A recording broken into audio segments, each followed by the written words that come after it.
Massachusetts, and graduated from the United States Naval Academy class of 1987.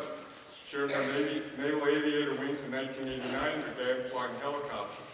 She completed many assignments as a naval aviator, including test pilot and test pilot instructor. Overall, she has logged more than 3,000 hours on 30 different aircraft. She was selected for astronaut training in 1998. She completed years of training and evaluation on Space Shuttle and International Space Station systems, worked with the Russian Space Agency, and 9 days underwater as a Nemo 2 crew member in the Aquarius. She traveled to space for the first time in December 2006 to June 2007, spending 6 months on the International Space Station. While on board, she had 4 untethered spacewalks known as Extravehicular Activity, or EVA, totaling more than 29 hours and 17 minutes, a record at that time. She returned to space from July to November 2012, spending 127 days on the space station with the Russian cosmonaut and a Japanese astronaut, a truly international space station. She increased her spacewalk time to 50 hours and 40 minutes, the current record for a female astronaut. Her 322 days in space ranked her 6th all-time. Ladies and gentlemen, Captain Suni Williams.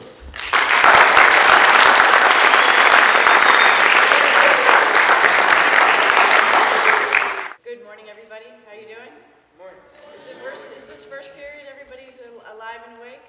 No. Well, I'll try to keep you awake. That's my big goal of today. I don't know if you were watching at all the video that we've been showing. That's actual pictures taken from the space station. So the place where I live, if we looked out the window, that's what we would see. That's time-lapse photography. It's a little bit faster than really what we see because we're going a little bit slower than that. So those are a bunch of photographs taken in succession and then put together in a movie. But if you hang out in the cupola, which I'll show you in a little bit, that's what you're going to see. And we used to call the cupola the black hole because you go like, oh, I'm flying over Texas, or I'm originally from Massachusetts. So I'm flying over Cape Cod and I can see it. It's intriguing to actually look at your planet from that view. It's pretty unique. Because most of you have been in an airplane, right? And so when you're in an airplane, it's sort of quiet and slow, and you sort of see that the Earth is flattish. You don't necessarily see that it's round. And so the first time when I went to space, and I was in a space shuttle, and I was able to fly up to the flight deck and look out the window and actually see that the planet is round. I was like, oh my God, those guys were actually right. You know, it's pretty cool. And they didn't even get the chance to have the view that we had from the space shuttle or the space station. That we retired the space shuttle, right? Like almost 2 years ago, in the summertime, was the last shuttle that flew. We had 3 of them, so Atlantis, Discovery, and Endeavour. And I was just telling these guys over here, they're in really cool parts of the country. If you have relatives in California, DC, or Florida, and you are in the vicinity of any of those places, the Smithsonian, I think right near the airport in LAX, or Kennedy Space Center, you should, if you have a moment, go check it out. Because the one in California is actually, they're going to put it in a vertical position. The one in DC is like it just landed, so its landing gear are down, and you could walk underneath it, which is really cool. I just did that about 2 weeks ago. And then the one in Florida is actually, as it's coming around the corner. We used to fly the space shuttle, of course, right? And we flew it for 30 years. And in the last decade, we started building the International Space Station with the space shuttle. And we needed the space shuttle to do that because the space shuttle is like a big semi-truck. It had a big payload bay, which means a place where the doors open and we put modules inside. And the space shuttles would go up to space, module by module inside of them, one after another, and then they would take a robotic arm like a big crane, take this module out, and connect it to other pieces up in space. And then as spacewalkers, we'd go out and we would connect these pieces with big drills. I mean, we were essentially construction workers. The Soyuz took us up. It's a small capsule, and then it docks to the space station, and it stays there. It's a lifeboat, so that if anything happens on the space station, you can jump in your Soyuz and come back home. And so it stayed up there with us for 4 months. And the space station's all built, like I said. The last decade we spent building it, right? So now it's a laboratory. It has a US laboratory, a European laboratory, a Japanese laboratory, and a Russian laboratory. So we're doing all sorts of science experiments while we're up there. I'm talking too much, so how about if we show the video, and I'll talk a little bit more during that, just to show you what it's like to live in space. But real quick, I mentioned Soyuz, and on Soyuz there's 3 people. You're going to see 6 people because we usually have 2 Soyuz docked to the space station at one time. And so our crew is on the right, again on the right, and you'll see different people on the left because we alternate Soyuz while we're up there. But at the end of any good training session, which is 2.5 years, you have cake, which is good, a little celebration. So what do we do for training? You know, it's just like school. We have to worry about emergencies, fire, deep press, you know, if we had a hole in the space station, or what's called ammonia, gassing. We also do food tasting, and we also are getting ready for a spacewalk, one spacewalk, so we had to get ready for that, as well as robotic operations. We had visiting vehicles, other spacecraft come up, and we had to grab them with the robotic arm. So here we are practicing for our one spacewalk, and we do that in a big pool.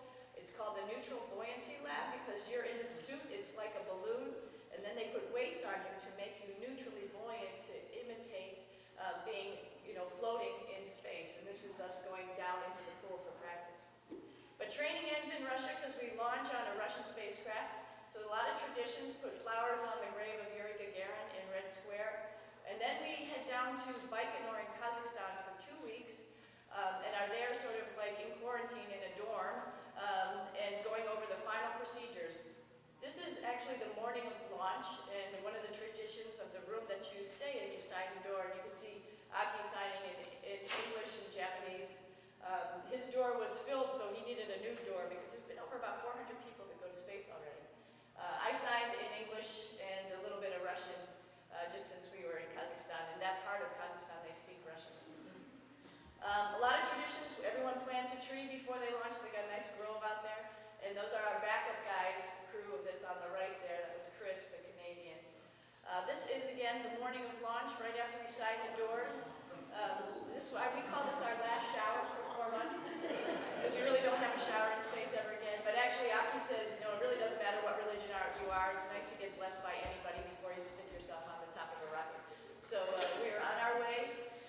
About 4 hours before launch, we get in the bus and head out to the place where we put our suits on and do a pressure check. Make sure the suits are ready to go. And then head out, say goodbye to the Russian management, and they give us a pat on the butt for good luck. And up to the rocket we go. Fully fueled rocket right to our right there. A group of people down below all wishing us good luck. And then we get in. And we pressure check for about 4 hours or 3 hours up there. About 15 of our friends and family are out there in the steppes of Kazakhstan with us to watch the launch. So you can see it's pretty flat. It's a staged rocket, which means things fall down as it goes higher and higher. Those strap-on parts there, which is creating the fire, is the first part to fall off, and then the second stage, and then the third stage. So the flight path is over land. You know, we launch at Kennedy, so our flight path is over water. So when we drop stuff goes into the water, but it's pretty desolate. You can see Yuri's daughter's doll was in the corner. That's our gravity indicator. When it starts to float, we knew we were in space, which took about 8.5 minutes only. 2 days later, though, we docked to the International Space Station, and here we are coming through the hatch with the 3 other crew members that are there on the bottom are waiting for us. So we got right to work. We had a lot to do. We were getting ready for this Japanese visiting vehicle before too long, about 10 days after we got there. But in the meantime, we had to do a lot of experiments on ourselves. We started taking data right away by doing urine samples, blood samples, looking at our eyes, just to get a baseline check immediately when you get to space, and we'll do that periodically every month, so then we could make some comparisons to see what's happening to ourselves while we're up there. We are able to freeze all of our samples we have about 3 of these freezers, so all sorts of blood and urine samples can get frozen there, and then brought back to Earth for analysis after we get back. This is a Japanese airlock, and we'll talk about that in a little bit, but this is just typical how we do most of our work on the space station with laptops, which are just Velcro to the wall. We had a microgravity glove box where we could do like fire experiments. We had this fun little guy, robot, you can see his fingers move. That's just an experiment, so we're trying to model a human hand, which is really difficult. But we also had a couple living creatures with us too. We had 2 spiders, Egyptian jumping spiders, to see how they adapted to space, because their premise for getting their prey is jumping, and in space jumping is a little bit different, and we can talk about that if you're interested afterwards. We knew we were doing one spacewalk, so Yuri and Joe got us all ready. That's Aki out on the robotic arm. That's me on the very front of the space station in our spacesuits. These are the type of tools that you're using. If you can imagine, you're in big, huge garden gloves while you're out there, and they're pressurized, and you have to be able to operate tools. So all the tools have to be made so that your hands can use them, and you don't want them to float away. So they're all tethered. That box right there was the one that we had a little bit of difficulty installing on our first EVA, so we ended up getting a second EVA, and we had to put together some homemade tools to include this one, a toothbrush, a wire brush to be like a bore cleaner, to be able to get that big electrical box reinstalled. So it's like all the stuff you guys probably have in your garage. My husband was like, "Why didn't you guys bring up a rifle bore cleaner? Yeah, that would have worked perfectly." Like, I know, but we didn't have it, so we had to, we're the only ones up there. There's no Home Depot, so we had to formulate and make all that stuff by ourselves up there. But we were happy when it finally got done. As you can tell, we were sort of celebrating. And in the meantime, our Russian counterparts are getting ready to do a spacewalk. So you can see the different spacesuit here. Everybody solves problems just a little bit differently, and it's nice to learn from them. But one of the things that they did was launch this satellite. All I did with the spring force, they just let it go, whoop, and they let it go, and it re-entered into the atmosphere over a couple days. And what's cool about that is the guys on the ground could watch how it re-entered, and they're modeling when, they use that as a model, so when other spacecraft start to fall apart, and their fuel tanks, which are circular like this, they'll be able to track them and understand where and how they're going to re-enter into the atmosphere. Another thing they did is get ready for a new module to come up by removing this big piece. They have a crane just like us. It's called Strela, which means arrow. And that guy got removed to get ready for the new module coming up this year. I mentioned the Japanese airlock because we launched these little satellites we took them out from the Japanese airlock and launched them, about 5 of them, just again with the spring force on the anniversary of Sputnik. So it's sort of cool. Those are microsatellites, so we could maybe use them instead of big, humongous satellites in the future to do cell phone communications or whatever. We had a lot of visiting vehicles, like I was talking about the HTV. This is Spacex. This is an American commercial spacecraft that came up. It hovers near the space station. We grab it with the big robotic arm, and then we dock it to the space station. Just like this one, HTV, a Japanese module. That guy has external cargo, so we can put stuff outside and not have to actually bring it in. But most of them have stuff like food and clothes and more experiments that we bring in through the hatches. So you can see how big they are. They're pretty darn big. They're essentially like a school bus, each of these guys.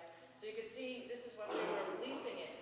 We released it from the robotic arm, and it flew away from the space station. Just to get an idea of these big, humongous school buses that come in the vicinity of the spacecraft. It's pretty amazing. So 3 months flew by, and all of a sudden it was time for Gennady, and actually we were joking, his hair was almost as long as mine. So it was time for him to go home and get a haircut. So him and his crew, Joe and Sergey, got in their Soyuz and came back to Earth, so you can get an idea of how crowded it is in the spacecraft. This little module lands under a parachute to this soft landing out on the steppes of Kazakhstan, more like a 20G crash. And then the space station only had about 3 of us. It was pretty empty. We actually had to the intercom on all over the space station so we could find each other, because it was really, really empty. But life goes on.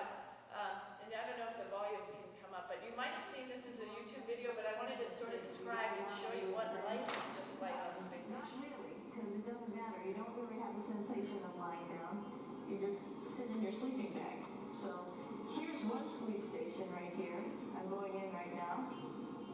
You can follow me if you want. So I'm inside. It's sort of like a little phone booth, but it's pretty comfy. I've got a sleeping bag right here that we sleep in, so we don't have sort of like a little bit of a cover. We don't fly all over the place.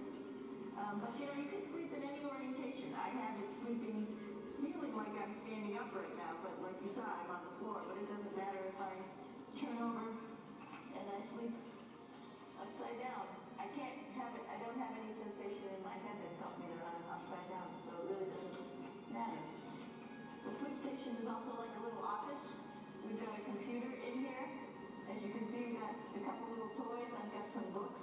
I've got some clothes and other things that make it sort of like home. So this is the front of the space station. There's 4 of them here, 4 sleep stations I'm demonstrating. And then there's 2 all the way in the back end. So we have people spread out through the space station for sleeping. Good reason why. Some questions about how to use the bathroom and how do you actually live in space like normal. Like at home, I mentioned real quickly about getting up in the morning and brushing your teeth and washing your face. Well, how do you do that?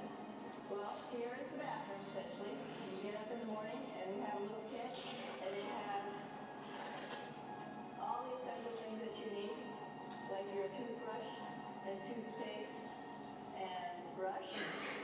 See how much better the brush makes my hair? That's my toothbrush and toothpaste.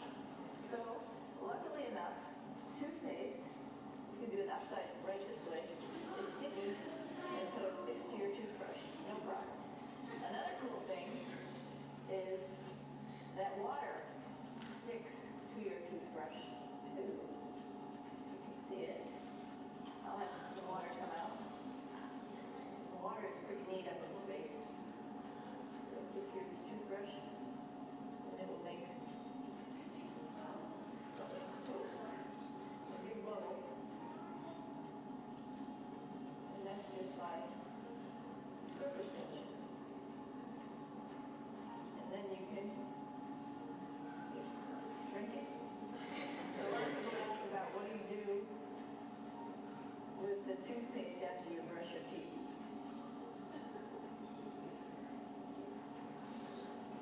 Too often. Swallow it, and it's sort of like mouthwash. But it tastes a little gross. Or you can just spit it out in a paper towel, and then you don't have to worry about it. One of the most pressing questions about living in space, of course, is the bathroom. So let's take a look at that little piece of work. Here we are at the throne. This is awesome. You might see the little, you might have noticed the little moon on the outside. This is our orbital outhouse right here.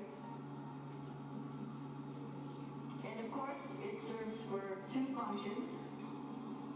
Number 2, right here. I'll show you. But you see it's pretty small, so you have to have pretty good aim. Make sure things get go in the right direction. And it smells a little bit, so I'm closing it up. And that's of course for number 2. And this guy right here is for number 1. So there's sort of 2 slightly separate functions, but you can do a little, essentially both by hanging on right here and doing number 1 and number 2. I might add it's color-coded so you really don't get it mixed up, which is nice. Yellow is for number 1. And also there's a selection of paper. People always ask about toilet paper. What do you do with toilet paper? What kind of toilet paper do you have? We have lots, just because sometimes it does get messy. We have some Russian wipes, which are a little bit coarse if you like the coarse type of toilet paper. We have some nice tissues, which are nice and soft if you like the soft toilet paper.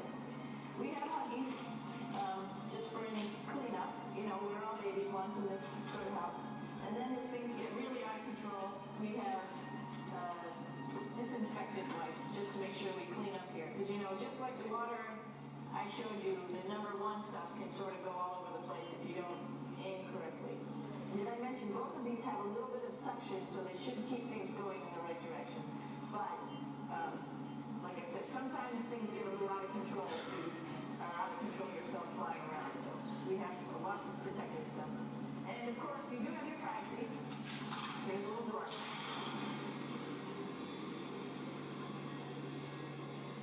Here's a pretty cool place. This is sort of like in your house where everybody meets in the morning. After you wash your face, brush your teeth, you want to find something for breakfast. And this is our kitchen. You might notice there's all sorts of foods here. It's like opening the refrigerator. You got all your different stuff that you want to have. Drinks, meats, eggs, vegetables, cereal. that's a good place. That's where you find all the candy. Side dishes, and then there's a little power bars just in case. So we have all this type of food. Some of it is dehydrated, and so we have to hydrate it, fill it up with water. Some of it is already made, and then all we have to do is heat it up. So something like this, I'm pulling out barbecue beef brisket. Pretty yummy. Not only is this food made in the U.S., but we also have food here from Japan. We've got Russian food. As you can see, all these red containers are filled with food that's from Russia. And then we get some of our specialty stuff, some things that we like, some of our favorite stuff that your family can send up. In fact, I like fluffernutters, and so I got sent up some fluff so I could make my fluffernutter with peanut butter. So you have a lot of food up here, no problem. So right next to the bathroom, or right nearby the bathroom and near the kitchen, is this awesome window, which I told you about, the cupola. And so you can see it's six-sided with this big round window on the bottom. And you know, the pictures really can't even explain it. The first picture was a Hurricane Kilimanjaro off the coast of China, the Caribbean. You find yourself being just mesmerized by our planet. It's really pretty from up there. And like I said, it's so interesting. You're like, I'm going to go to work, but then it becomes nighttime, and you're like, oh, forget it. I'll just stay another 45 minutes, because it's about an hour and a half to orbit the planet. And you don't see the same thing every single time, of course. We're in the same orbit track, but the planet is turning underneath us, so it keeps changing every 45 minutes. Pretty awesome. And you can waste a lot of time, and 4 months later, all of a sudden it's time for us to go home. We turned over command to Kevin Ford and his crewmates, Oleg and Evgeny. Just came back in the same hatch where we came out of the first time, got in our Soyuz, and came back. We launched pre-dawn. This is a display as we're pulling away from the spacecraft, from the space station. That's our Soyuz right there. We launched in the pre-dawn hours, so it took about half an hour for the helicopters to come find us, because they're not going to want to fly in the vicinity of the spacecraft because they don't want to get hit by it, and then God forbid they came and chopped off our parachute. So they waited till they were sure that we were on the ground, and then came and got us. But in the meantime, you land on the ground and you can see the vehicles on its side. So it does a little boom, boom, boom, boom down the road a little bit, and then we ended up hanging in our straps for about upside down for about 20 minutes, like I said. And that was the first sense of gravity that we got when we got back, which was a little disorienting when you're upside down. But they pull you out, and then they just check your vital signs, make sure you're okay. We soon get into a medical tent, take off our spacesuits, put on our flight suits like this, get in a big ATV, which drives us about 20 minutes to our helicopters, and we get in the helicopter for a 2-hour ride to one of the big airports in Kazakhstan, and then a couple hours later, not a couple hours, 10 hours later, we land back in Houston. So about 24 hours after leaving space, we're back in Houston, Texas, which is pretty incredible when you stop and think about that. But the shape of spacecraft to come is changing too. That seemed really quick to me, but we actually started a new process this last year that some of the unmanned Russian vehicles called Progress, they launched, and that same day they docked to the space station. 4 orbits later, or 6 hours later, they were docked to the space station. And our little spiders came home with that. And one of them didn't make it, unfortunately, but one of them, Nefertiti, she actually survived, and they took her to the Smithsonian in Washington, D.C., where she was displayed for a little while. So we've proved that we're not as fast as Domino's Pizza, but we can get people, people have now launched this last spring up to the space station in 6 hours, and eventually we'll have a spacecraft that will be able to bring us back pretty much to the United States in that quick of a time. Now we're still in Kazakhstan, which takes then 24 hours to get us back home, but eventually we'll be probably landing right back here again. So it's a pretty cool program. A lot of people think, just because the space shuttle stopped flying, we're not doing anything at NASA anymore, and that's so far from the truth. Part of the reason we retired the space shuttle is because it was old. It's 1970s technology before you guys were born. And some of us here remember some of the computer systems which were on it, which were a whole lot less power than probably your watch or your iPhone that you have right now. So it was time, because it's time to take advantage of this new technology that you guys are living in and your creative ideas to make the next spacecraft. So we're in the process of making our next spacecraft, which you probably have heard about, Orion. and it will hopefully, go take us, first of all, to the space station. It's sort of a test bed. It's where we practice everything. And then, probably to the moon, probably in the vicinity of an asteroid. It will probably be, the stepping stone for us to make a spacecraft that will go on to Mars. So your future is huge. With that, I'd like to open it up for questions if you guys have any. How did the spider first handle going, not having gravity? So the spiders were awesome. I'm glad you asked that question. So I just was teasing you guys to hopefully ask about it. This was actually a Google YouTube experiment. I don't know if you guys had heard about it. They just put out a request for across the world for kids to put a 1.5-minute video of some experiment that they could adapt to space. And so this guy in Egypt, 18-year-old kid, when the country was changing governments and having all of its upheaval, he studied himself and thought, we have these Egyptian jumping spiders. I think that they won't survive. And they did, obviously, like I said. So the short, jump to the end of the book, yes, they did survive. But they were frustrated at first, they didn't want to come out, they were clinging. And what was also pretty cool is their food is fruit flies, right?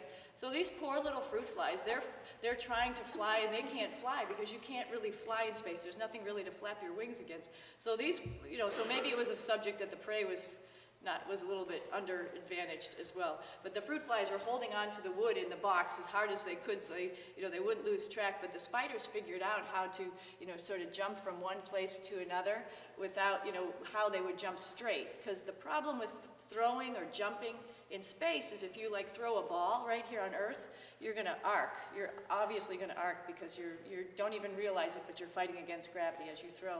But if you do that in space, it just goes right up, to the ceiling. It's not going to come back down. So the spiders took a little bit of time, but they figured out how to jump straight and get them. So it was pretty cool. They actually grew. While we were there, we saw them go, beefing up because they were young spiders when they launched. They weren't fully grown. So it was pretty awesome. They did really well. So the atmosphere is cool. When you come back in, I was on the mid-deck in the space shuttle when I came back, so no windows around me, but you could sort of feel this.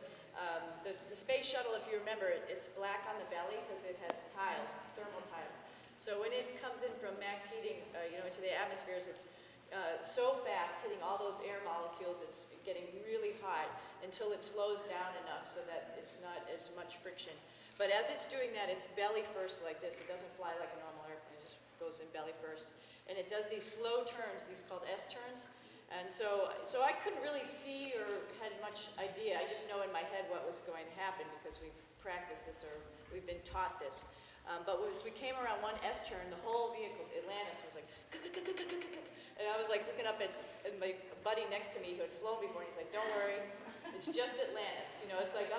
It's like your car, sometimes your car shakes when it gets to 63 miles an hour. It's the same type of thing, but not all of them do that. So Atlantis was a little bit shaky. But then it landed so nice because, of course, there's a pilot with a stick, and he lands it on the main landing gear. But we're way up at the nose, so that felt good. Like, okay, we're at home. But then it's called this thing called slapdown because you lose enough energy, and this boom, the nose crashes down, and we're sitting essentially right above the nose gear. So that was a little jarring, but nothing that bad, and it was real instantaneous. Now the Soyuz, on the other hand, there's 3 of us. You saw the 3 of them in the hatch there, and there's window on either side. So I'm sitting right next to a window, and Aki's sitting next to a window, and Yuri's in the center, sort of tucked in. And he's done this a number of times. This is first time for Aki and I. So we do this thing called the Deorbit Burn, where you just have to slow down a little bit. And so we're all attentive, making sure the engine works, all that goes well. And then we really start to slow down, and you start to come into the atmosphere. And the whole capsule got pink.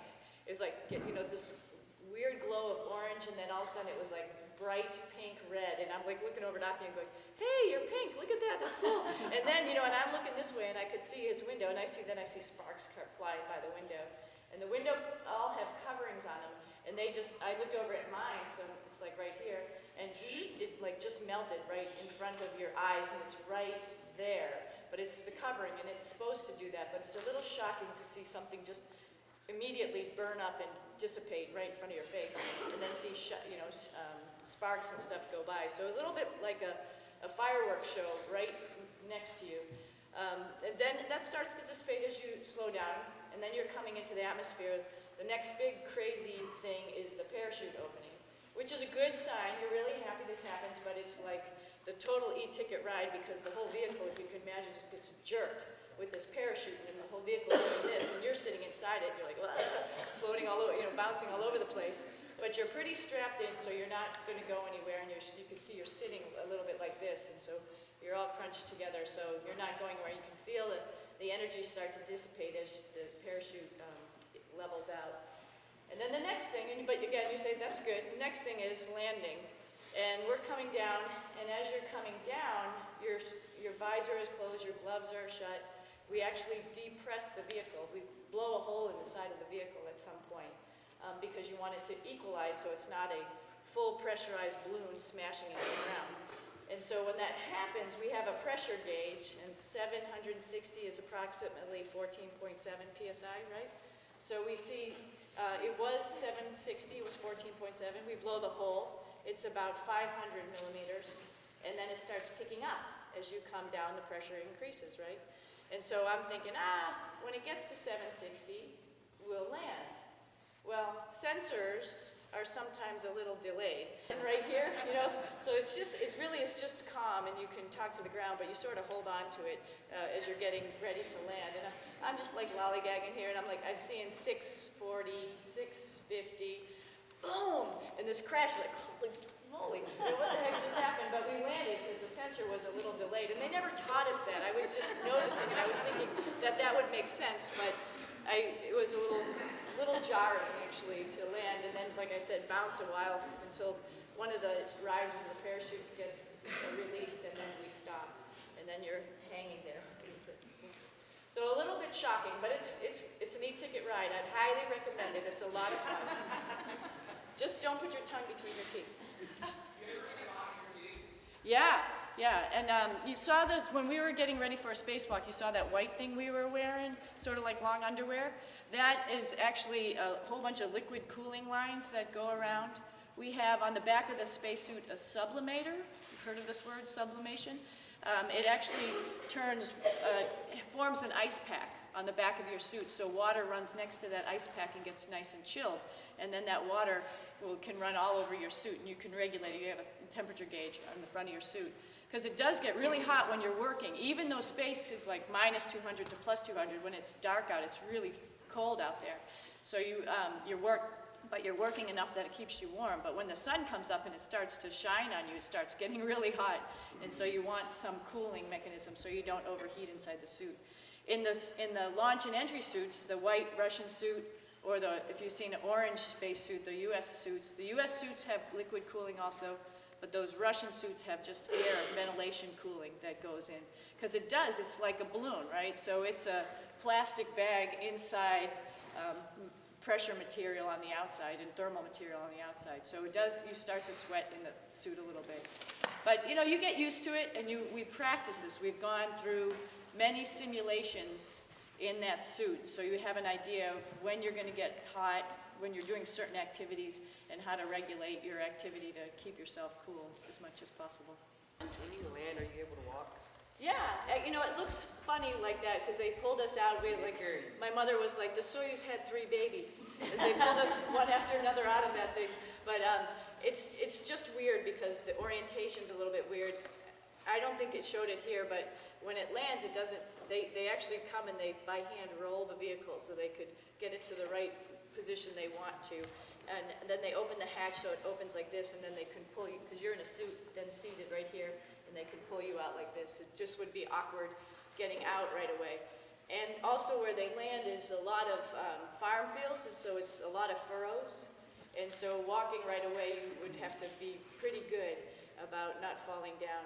And one of the biggest things that happens is your neurovestibular system gets a little bit messed up. Essentially, the fluid in your inner ear, it's here under this gravity, and it senses acceleration as you move your head around, and that's how it tells your brain how to stay level. But in space, that fluid's, I think of it this way, it's sort of floating, right? So it has to go through this recalibration, like, okay, now I understand if I turn my head. So your brain recalibrates. So when you get back to Earth again, now that fluid is instantaneously under gravity, and your brain has to recalibrate again back to Earth. But it remembers, we are born here, we live here. You can't get away from gravity, so your body knows what gravity is. And, you know, second by second, I could feel myself getting back used to gravity again. So we were strong enough. We have good exercise equipment up there, which allows us to maintain our bone mass and muscle mass. And so we are strong enough to walk, just the neurovestibular stuff. Well, thank you guys so much for all your attention.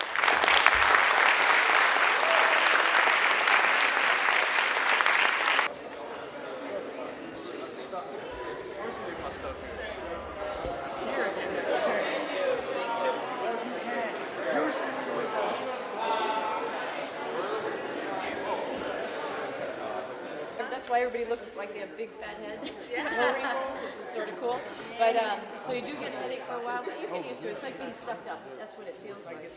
But your heart's strong enough, and it moves everything around. Actually, it's working less when it's up there because it doesn't have to go from there to there. You know, it works a little bit less, but it does know what to do, so it keeps working. What degrees does it help to get to the astronaut program? Any engineering, science, math, seriously, any of that. So any basic degree in Yeah, STEM type stuff, really. And I should have mentioned, we have 3 teachers in the program, as well as Barbara Morgan, who flew as Christy McCullough's backup from Challenger, if you remember, way back when. So we even have teachers, But usually some of them, most of all of them have a science background. Like Joe, for example, is geology background. Dottie is astronomy. I can't remember what Ricky does. He was lived all over the world. But they're people who have science backgrounds. so basically any math. Math and science, math, science, engineering. Okay, thank you. Got it. What's going on? Like, do you ever get like paranoid, like when you're up there, like, oh my gosh, like I saw like in the video, like your feet were bent. Like, do you like ever get paranoid, like stretch it out or like? You do have to do a lot of stretching because your body does sort of, for some reason, does like a little squishy thing. Yeah. I mean, I did yoga before I went just to get my body ready. And when I was up there, I did a lot of stretching. I think it was really important because you'll come back a little stiffer because you end up, sort of crunched over. Yeah, a that's little the bit. same. Don't But you get just like? but not subconsciously. That happens. Hi, I'm Hunter with LATV, and I'm here with Captain Williams from the NASA Space Program. I'm here to ask you a few questions. My first question is, how long have you been with NASA? Hi, Hunter. I've been with NASA since 1998. I was selected in the 17th group of astronauts. And so I've been there for a little while, 15 years, and so it's been a long time, but I've had 2 wonderful space flights while I've been there.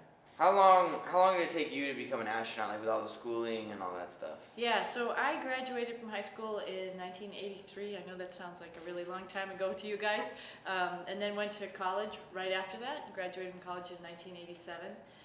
I joined the Navy, and so went to flight school. That took about a couple years to get my Navy wings. And then started flying for the Navy for a while. As a result of a lot of fun I had flying helicopters, I went to test pilot school, which is sort of like a graduate program. It's 1 year, probably about 2 years squished into 1 year, so pretty high intensity year of flying and learning about how aircraft work and writing reports. And when I finished that, I started testing aircraft, and while I was doing that, I was shore-based.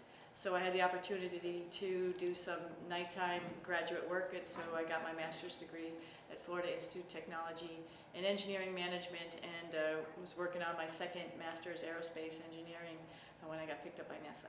Have you always wanted to be an astronaut? Like, if you ever wanted to be something different?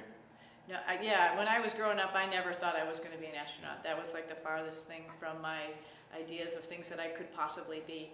My dad was a doctor and a first-generation Indian, came over from India. And so that biology was sort of set in my mind, or engineering. His brother was an engineer. And so looking for college, I ended up going to the Naval Academy, honestly because I didn't get into my first choice, which was in the Boston area, to go be a veterinarian, which is what I wanted to be. So I just sort of went with my Navy career, and then it ended up taking me piece by piece to fly helicopters, and then to go to test pilot school. And at test pilot school was the first time I came to Texas to Johnson Space Center and met an astronaut, and that's what piqued my interest. Like, oh my gosh, I have some of the same skill set that those guys do, so maybe this is a possibility. So it took a little while for me. I was probably in my mid-20s before I even realized that it was a possibility that I could become an astronaut. I had no idea before that. What kind of schooling do you have to go to be an astronaut as far as education goes? Yeah, so when I first got there, and from my background as a Navy pilot, I sort of thought everybody was pilots. That is absolutely not true. When I got there, I realized, wow, I could have done a ton of things to become an astronaut. We have classic scientists, of course, physicists, chemists, biology, biochemistry. We also have all types of engineers, civil engineers, mechanical engineers, electrical engineers, aerospace engineers. We have people from different parts of the military, of course, the Navy, the Marine Corps, Air Force, Coast Guard, also, and the Army. Helicopter pilots as well as jet pilots, submariners, divers, a SEAL. We even have a Navy SEAL who's flying in space right now. We have doctors, and we have even a veterinarian. So little did I know way back when that you could have done any of these fields in science and math, technology, engineering that would get you to become an astronaut. How much science and math is actually involved in the space program? Yeah, so that's a really interesting question. So a lot of people come with that background, and I think it's that foundation that allows you to do the things that we're doing, because it's not necessarily solving equations and doing bookwork while you're up in space. It's more of doing a little bit of construction, but when you're doing construction, when we were building the space station, you still needed to know the principles that allow you to do the things that you're doing, how the spacesuit works, how to, if there was something that was going to go wrong with the spacesuit, the space station, the space shuttle, you could get in there with the tools and be able to fix it. So that's where all that foundation, that background comes from. Of course, you're working with people on the ground, but you are the hands and the eyes on the problem that you might have. And you pretty well reverse your things that you plan on doing, but there's a lot of unplanned things that happen. And like I mentioned, there's no Home Depot, there's no Lowe's up there, so you got to figure out with the equipment that you have how you're going to solve the problems and fix the things that you have. And sometimes your impressions and your observations are key to the guys on the ground coming up with a solution. And then you work with the guys on the ground hand in hand. So, like I said, you don't necessarily solve equations, but you do have to know principles of how things work and be able to take observations and clearly communicate that to the folks on the ground so we can solve the problems that we run into. What do astronauts do when you're not in space? Like, do you have a second job, or what do you do? Yeah, so now there's only a couple people in space at a time. When we had the shuttle, we'd had 7 people up in space, but now we're launching with our Russian counterparts. So at any given time, we probably only have 2 or 3 Americans in space. But it's continual. So there's a lot of us who are sitting on the ground, right? So it takes about really 2.5 years with the travel to the different partner agencies to get ready for a space flight. So there's a group of people who are training, because you want to have everybody ready for the next couple of years as they're getting ready to train. So probably about 15 people are in training and traveling around and learning their specific mission. And in the meantime, we have newer people who came to the astronaut office, finished their first 1.5, 2 years of baseline training. That's just learning how spacecraft work, what the different agencies do, what type of payloads we have up there, just sort of like a broad general thing. So that takes about 1.5 years to 2 years. So we have folks doing that, just general stuff. And then once you finish that, we have advanced training, because you need to know how to use the robotic arm. So that's a little bit more advanced, and we only have so many simulators of that, so we cycle people through that. We also need to know how to do a spacewalk. We only have one big pool, so only a couple people can train a day, so we cycle through people through that. So those are things we're generally always training. And then we also have a technical job, which means, like, if I've flown before, so I have some expertise in how we might create the next science experiment, how we might put that together, how we might make a timeline for the next spacewalk that's coming up this summer. So some of the people who have experience will go back and help the people who are writing the procedures for the things that are going to come up, help them do that a little bit more efficiently based on their experience that they've had. So as a matter of fact, this summer I'm going to Russia to go live there for a year. We have a group of folks, American, Europeans, Japanese, Canadians, who are training in Moscow, and there's one head astronaut out there that coordinates with our Russian space agency, their training, and so I'll be doing that for a year. So everybody has a technical job while they're waiting in line to go fly, and we're all trying to mentor and help each other out and share our experience. Cool. Well, thank you for your time. Thanks, Hunter. It's been fun here being at Yep. Little Elm.